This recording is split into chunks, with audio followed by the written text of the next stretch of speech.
In today's video, I'm going to teach you how to share Google Docs efficiently. Whether you're collaborating on a project, sharing a document for feedback, or just looking to share information quickly, knowing how to share Google Docs can be immensely helpful. So, let's dive into the steps you need to follow. First, you'll need to open your preferred web browser and search for Google Docs. Once there, click on the link to open Google Docs. If you're not already signed in, you'll need to log in using your Google account credentials. This will take you to the Google Docs homepage, where you'll see any documents you've previously worked on, or the option to start a new one.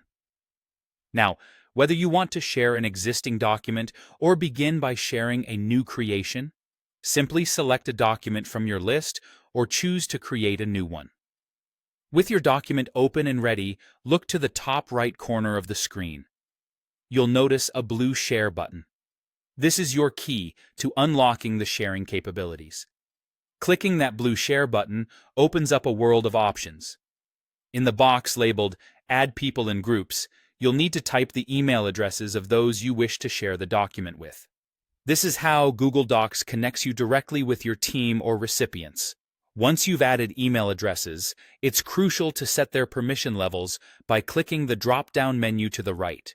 Here, you can decide if each person should be a viewer who can only read the document, a commenter who can suggest edits and leave comments, or an editor who can make changes just like you. Choose wisely based on the purpose for which you're sharing the document. Now, if you'd like to send an email notification with a link to the document to those people, ensure the Notify People box is checked.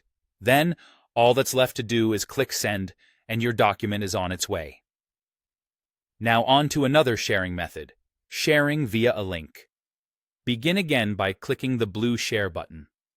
Under General Access, there's a drop-down menu next to where it currently says Restricted. Click on that drop-down to adjust who can access the file. You can change it to Anyone with the link to make the document accessible to anyone who gets the link, providing even broader reach if needed. After setting who can access the document, adjust their role by clicking the drop-down next to the access level. Again, you have the options of viewer, commenter, or editor. Once everything is set, click Copy Link. Now you have a direct link you can then paste into an email, a message, or post on a website where you want it to be accessed. And just like that, you've successfully shared your Google Doc. By following these straightforward steps, you can ensure that anyone who needs access to your document can easily get it, whether through direct email invites or link sharing. Happy collaborating!